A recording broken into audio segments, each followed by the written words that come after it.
Let me make sure we're good. All right, here we go. You guys already saw this. It went viral. It's already got over 300K views. Here we go. Congratulations on obviously getting the deal.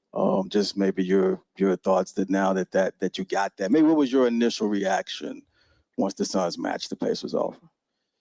I was happy. It was all done, I guess. That's it? Yep. Okay. Congratulations on obviously getting the deal. I love that. Just maybe your thoughts that now that you got that. Maybe what was your initial reaction once the Suns matched the Pacers offer? I was happy. It was all done, I guess. That's it? Yep. Okay. I just love how like short and sweet Deandre Ayton was. And I feel like Suns fans saw that and like just freaked out. By the way, thank you, Charles, so much for being here. Thank you, Applebite Music. I had a little technical difficulties. I was trying to find what I was looking for. I didn't have anything prepared, but that's funny. Guys, let's just relax here.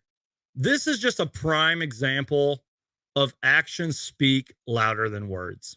Let's see how Deandre Ayton performs. I guess that's what I'm getting at with this whole Deandre Ayton stuff. He can say whatever he wants. He can have whatever body language he wants to have.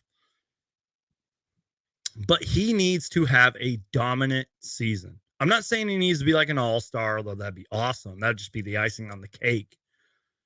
And it's funny that Charles is watching, because I was talking about this with Charles earlier, sort of in a way. I was like, he needs to be mentally engaged each and every single game. You shouldn't have to ask your number one overall pick, who you just gave an extension to go out each and every single night and perform.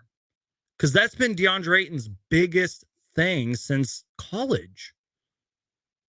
So if he has this kind of body language, and there's like Suns fans out there that are like, oh, well, he's still mad because of how things played out during the offseason. And he wanted an extension earlier, and he might get traded after January something. Like, I understand that, but it's like, he needs to perform.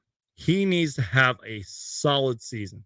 I feel like, in a way, it's funny because in 2020, 2021, when this team first got together, you know, Chris Paul, Jay Crowder, who we're going to talk about in a little bit, et cetera, we didn't really know what to expect. We knew that we were going to be really damn good, but we didn't really know what to expect. Then we go to the finals. Then we win 64 games. It's like the expectations keep skyrocketing. And even though the embarrassment of the playoffs happened, I feel like there is just so much pressure and expectations now because of everything that has gone down. You guys know what I mean? Because of the embarrassing playoff loss, because of the 64-win franchise record, because of Deandre Ayton getting a max extension, because this offseason was kind of a letdown. Let's be real. Am I making sense, you guys? Yeah, Coda Kid says it perfect. Suns fans just being Suns fans. Exactly. A lot of this is just a huge overreaction. It really is.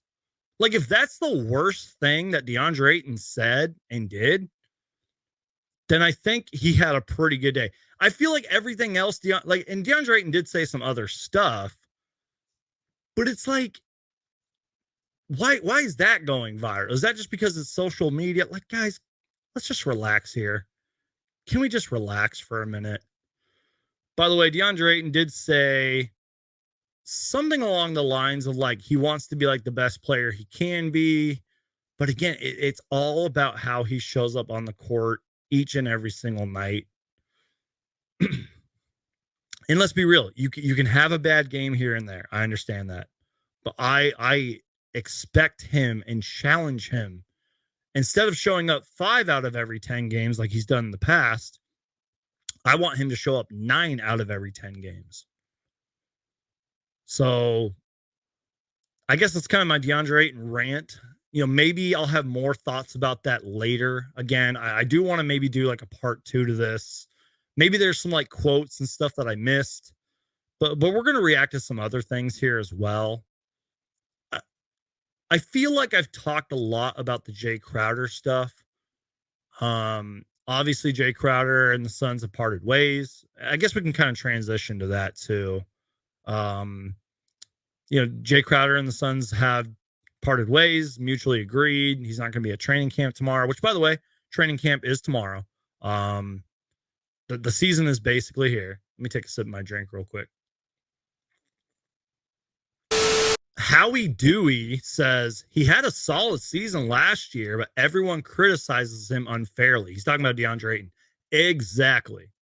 Now, I'm a little bit to blame for that, but you are right. He really did have a solid season last year, especially, and then the year before that, during the finals run, DeAndre Ayton was a major reason we made the NBA Finals. Don't forget that, Suns fans.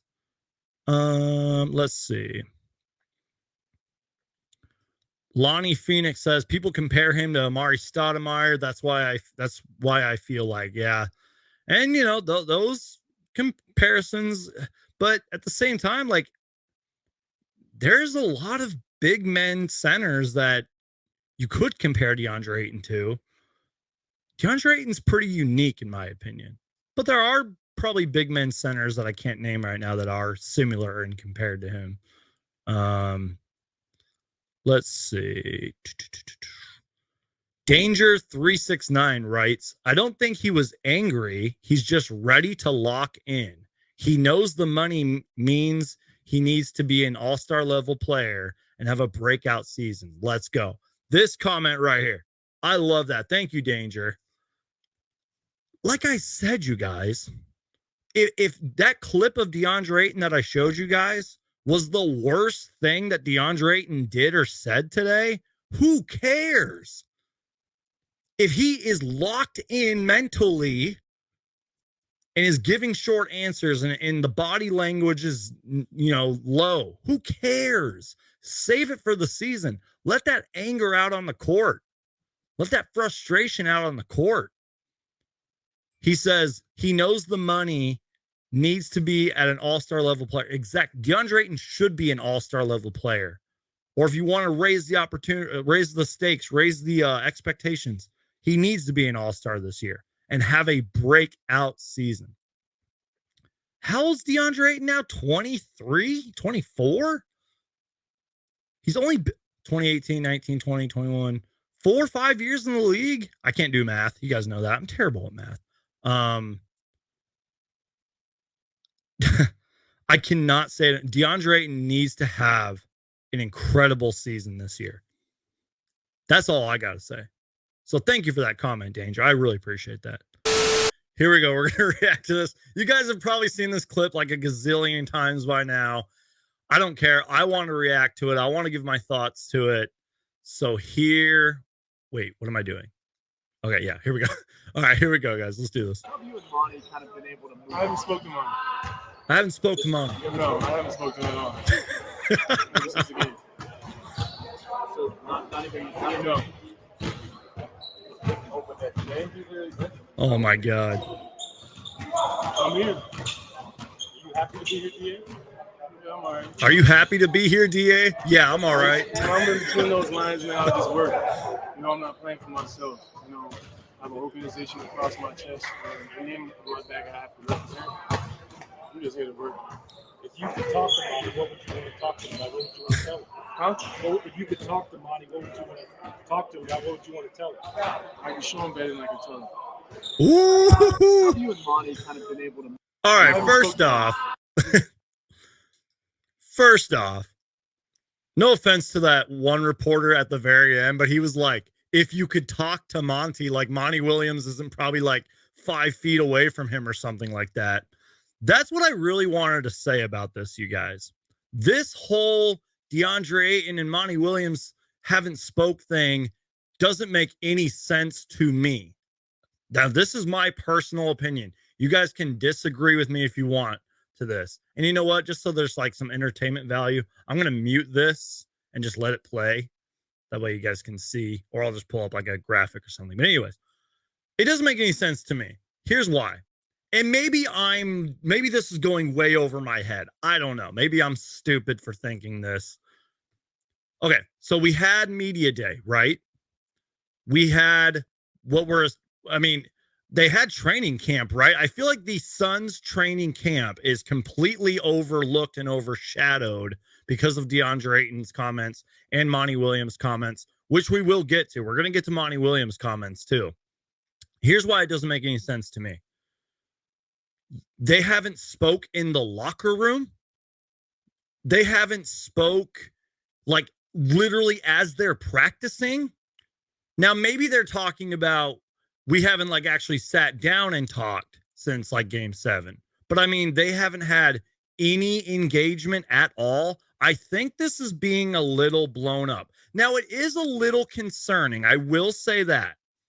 I'm not negating the fact that this isn't concerning at all. It is. I mean, maybe if Deandre Ayton was a little more happy-go-lucky, better body energy during media day, maybe this wouldn't be so bad. And I do like how Deandre Ayton said, like, I'm playing for the team that is on my chest. I have a name on the back, and I'm playing for that too. It's kind of like when you're at a crappy job or you hate your boss and you're like, screw it. Like, I'm just here to work and get my paycheck and go home. Now, that's a little alarming too, because we all know, and I've talked about this in past live streams, I've talked about this in multiple videos. It's a little concerning because we all know Deandre Ayton's mindset, how, you know, sometimes he shows up for games, sometimes he doesn't. And this has been something that has been a problem with him since his college days. I'm really excited to see what the media is going to ask him today. Now, again, we're going to get to Monty Williams because he's a big part of this too.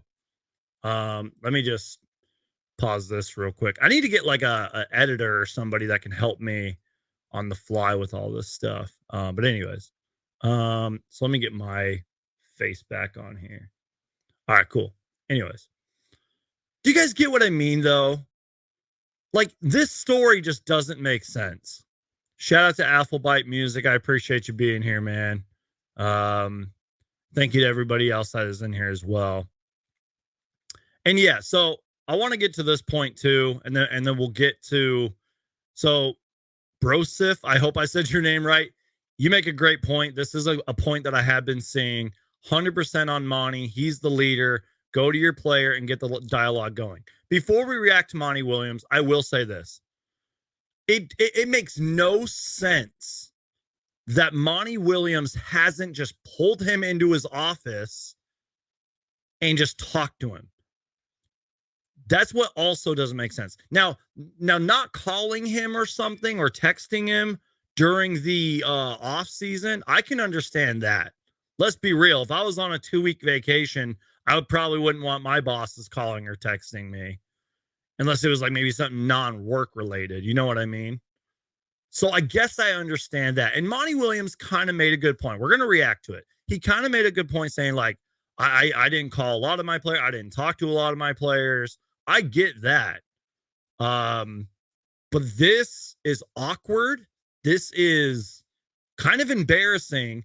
And it just makes everything from Suns Media Day and from the embarrassment of Game 7 and from our entire offseason, it just amplifies it and it makes it look worse. So shout out to Gerald Bourget and shout out to Dwayne Rankins. So this is Dwayne Rankins' clip, and let's go ahead and watch it. Talked to a bunch of our guys.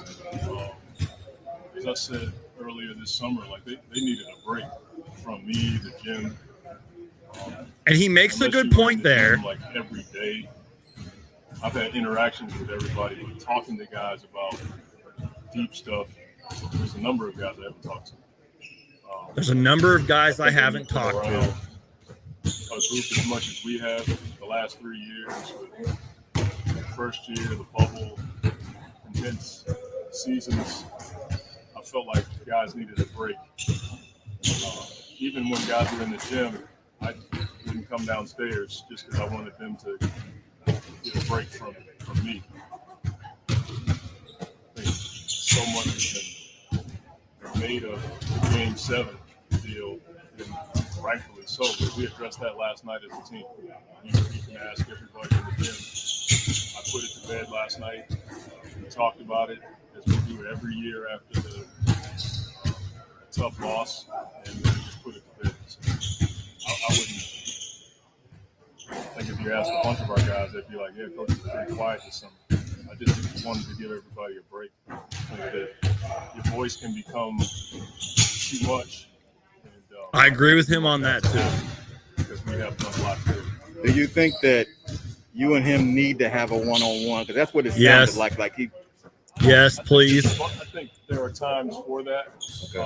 but not in a way that is unprofitable. I think there's one-on-ones that are always needed between guys I've been around for a while. Some players need it, some players don't. I'll identify that as the season progresses. You don't think there's an issue here that might linger and affect the team if you're not communicating? Not at all. Not at all. I'll talk to everybody as I always do during camp. It won't be an issue at all. Is it okay for a coach and a player to see situations all the time? Absolutely. Talk to his friends. I see things differently a lot. All right. So I think that's at least all the video clips I wanted to react to. Maybe we'll get to a couple more later. So I know that the, I guess, acoustics weren't so great during that clip. And I guess that was a big problem on media day. Like my guy, John from the Suns Jam Session podcast was there, and all the video clips from that were terrible because I guess the acoustics in the room or whatever was bad. And then there's like basketballs dribbling and everything. Shout out to you, Coda Kid. I appreciate you being here. Says, just know I'm watching at work. Well, you know what, Coda Kid? Go tell your boss right now that Suns Geek says that you can take a break and watch my live stream. And if you get in trouble, you can just blame it on me. So appreciate you guys. I don't. Another thing that doesn't make sense with this story, and again, go back just a few minutes ago to what I was saying. A lot of this story really doesn't make sense, and I don't know if it's being talked about enough. When asked if he sees this being a lingering issue with Deandre Ayton, he said not at all. Okay, Monty Williams, then pull Deandre Ayton in your office and talk to him and get this out of the way. Lock the damn door if you have to. Get this all out right now. This is not what you want going into training camp. Monty Williams is the coach of the year, a professional head coach in the league for many, many years, a former player. You should know this, Monty Williams. Now, I'm not saying that this is 110% Monty Williams' fault. As much as fans and the media probably want to blame Monty Williams, and they are right. I agree with a little bit of most of the pointing of the finger. But, like, you can blame this on Deandre Ayton as well. And obviously, we're seeing a completely different Deandre Ayton. You guys know what I mean by that? So, clearly, there's some awkwardness here. There is a lot of drama or, like, dark clouds hovering over the Phoenix Suns. And I wish that I was like Captain Hindsight. I wish I could see where we're at January 15th, I guess. Now, I think there's like a year trade clause or something with DA's contract, but there's also something like where January 15th or something where he can get traded. I don't know. Someone correct me in the comments if I'm wrong about that. But I wish we could see where we're at January 15th. I wish we could see where we're at the trade deadline. I just don't know. This whole situation is weird. And again, I haven't read every Suns article on this. I haven't seen every clip and everything. There's a lot to this. I do want to give a shout out to Kevin Zimmerman, who works for Arizona Sports.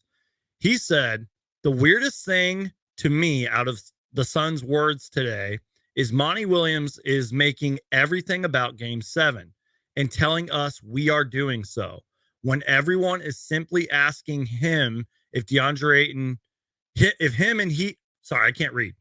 You guys know that. I can't read. When everyone is simply asking him if he and Deandre Ayton are good, Deandre indicates they are not. And again, I feel like body language is really important here. It's not even Deandre Ayton's body language at media day. It's the press conference. It's the quick answers. It's just the vibe. Like, you sometimes just talk to people and you kind of get like a vibe and you're like, okay, this person doesn't care, or this person's in a bad mood, or I get like good connections with this person. If I was standing there filming Deandre Ayton, talking to Deandre Ayton, I would have backed up a little bit and been like, yo, this guy is, something's wrong here, you know? And I'm not trying to like stir the pot even more. I'm calling it how I see it. That's what you'll always get on this channel, you guys, is you will get my thoughts on what I see. So I would like to know what you guys are thinking. We will get to the comments. There's some other things I want to react to. We're going to talk about the Jay Crowder rumor, some of them that kind of presented themselves today. And I feel like today is going to be an important day. I don't even know what else happened at Suns training camp because nobody posted anything besides this story.